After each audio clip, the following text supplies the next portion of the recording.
नमस्कार, technical analysis course के second episode में आपका स्वागत है। पिछले लेक्चर में हमने टेक्निकल एनालिसिस को एक एग्जांपल के साथ समझा था और इस एपिसोड में हम टेक्निकल एनालिसिस की हिस्ट्री के बारे में बात करने वाले हैं कि टेक्निकल एनालिसिस कहां से शुरू हुआ, कैसे शुरू हुआ और उसकी स्टोरी क्या रही है। 17वीं और 18वीं सदी में ओसाका नाम की सिटी जापान का बिजनेस कैपिटल थी।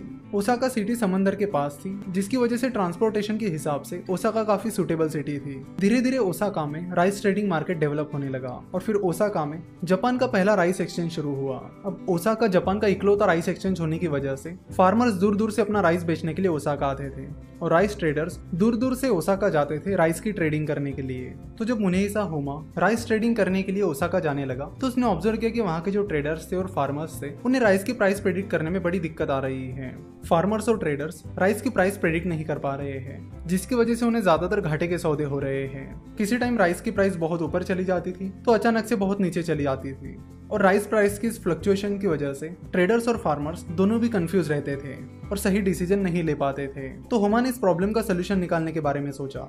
वैसे अगर होमा के बारे में बताया जाए तो होमा जापान की एक अमीर फैमिली में पैदा हुआ था और अपना फैमिली बिजनेस चला रहा था। इसी बीच होमा ने सोचा कि क्यों ना राइस की ट्रेडिंग की जाए और इसीलिए वो ओसाका चला गया और राइस की ट्रेडिंग करने लगा। तो राइस की प्राइस के इस फ्लक्चुएशंस को देखकर होमा को पता चला कि प्राइस की फ्लक्चुएशन मेनली ट्रेडर्स और फार्मर्स की इमोशंस की वजह से हो रही है, जिसकी वजह से होमा को लगा कि पहले तो उसे राइस ट्रेडर्स और फार्मर्स के इमोशंस को समझना होगा, साथ ही उनकी साइकोलॉजी को भी समझना होगा कि वो किस बेसिस पर अपनी बाइंग और सेलिंग डिसीजंस ले रहे हैं। तो ट्रेडर्स और फार्मर्स के इमोशंस और साइकोलॉजी को समझने के लिए होमा ने राइस की प्राइसेस को रिकॉर्ड करना शुरू किया। वो राइस की प्राइस के हर एक मूवमेंट को रिकॉर्ड करने लगा। उस पर्टिकुलर दिन उस राइस की प्राइस इतने बजे कितनी थी, क्लोज कितने बजे हुई, ओपन कितने बजे हुई, उस दिन राइस प्राइस का हाई क्या था, लो क्या था, एटसेट्रा। अब दिक्कत ये थी कि होमा सकाता रहता था और राइस मार्केट ओसाका में था। अगर सकाता और ओसाका के बीच का डिस्टेंस देखा जाए तो वो 600 किलोमीटर था, जो कि काफी ज्यादा है। तो अब राइस प्राइस की मूवमेंट को ट्रैक करे तो कैसे? हर टाइम ओसाका में रहना होमा के लिए पॉसिबल नहीं था, तो उसे लगा कि उसे कुछ ऐसा सिस्टम बिठाना चाहिए जिससे वो राइस प्राइस की हर एक मूवमेंट को ट्रैक कर सके। जैसे कि हमें पता है कि होमा एक वेल्दी फैमिली से बिलोंग करता था, तो होमा के पास पैसों की कमी तो कोई थी नहीं, तो इसके लिए उसने मैनुअल सिस्टम रखा। उसने ओसाका और सकाता के बीच हर 6 किलोमीटर की दूरी पर अपना एक आदमी खड़ा किया और उनके हाथ में कुछ झंडे दिए। तो उन झंडों की मदद से वो कुछ सिग्नल्स देते थे और फिर उन सिग्नल्स की मदद से होमा राइस प्राइस की मूवमेंट्स को ट्रैक करता था। अपने सिस्टम की मदद से होमा सकाता में बैठकर राइस प्राइस की मूवमेंट को ट्रैक कर पाता था। वो पता कर पाता था कि ओसाका में क्या चल रहा है, शेयर की प्राइस ऊपर जा रही है या नीचे जा रही है, और कई टाइम तक वो राइस प्राइस की मूवमेंट को ट्रैक करता रहा।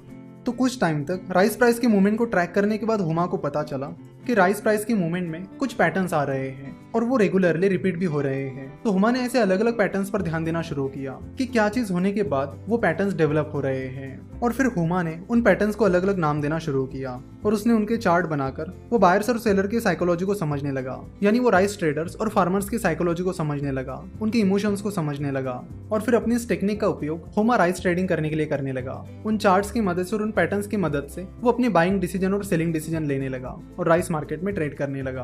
अपने इस टेक्निक का उपयोग करके होमा एक सक्सेसफुल ट्रेडर बना। कहा जाता है कि होमा ने लगातार 100 ट्रेड्स में प्रॉफिट हासिल किया था।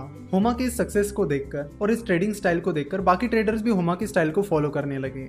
वो भी होमा की तरह चार्ट्स बनाने लगे और होमा के पैटर्न्स को समझने लगे, और इन्हीं पैटर्न्स का उपयोग करके वो भी अपनी बाइंग और सेलिंग डिसीजन लेकर राइस मार्केट में ट्रेड करने लगे। तो होमा की ये स्ट्रेटेजी और होमा ने डेवलप किए हुए ये पैटर्न्स ही जापानीज कैंडलस्टिक चार्ट का बेस है। बाद में इसी टेक्निक को यानी कैंडलस्टिक टेक्निक को अलग अलग चीजों की ट्रेडिंग के लिए इस्तेमाल किया गया और बाद में ये चीज स्टॉक ट्रेडिंग में भी आ गई। ट्रेडर स्टॉक ट्रेडिंग में शेयर की पिछली प्राइसेस का एनालिसिस करने लगे और उन पैटर्न्स की मदद से वो फ्यूचर प्राइस को प्रेडिक्ट करने लगे। तो ये है टेक्निकल एनालिसिस की हिस्ट्री, जिसमें मुनेहिसा होमा ने जापानीज कैंडलस्टिक चार्ट की मदद से राइस प्राइस को प्रेडिक्ट करना शुरू किया था, और अब यही टेक्निक स्टॉक मार्केट में भी चल रही है। तो जो मेथड होमा ने यूज की वो ये थी कि किसी भी चीज की प्राइस मूवमेंट की हिस्ट्री को आप ट्रैक करिए और उसकी मदद से फ्यूचर को प्रेडिक्ट कीजिए, जिससे आपको ट्रेडर्स के इमोशंस और साइकोलॉजी को समझने में मदद मिलती है। साथ ही शॉर्ट टर्म में शेयर प्राइस कहाँ जा सकती है इसकी कुछ बेसिक आइडिया मिल सकती है। आशा करता हूँ कि आपको आज का एपिसोड पसंद आया होगा और टेक्निकल एनालिसिस की हिस्ट्री अच्छे से समझ आई होगी।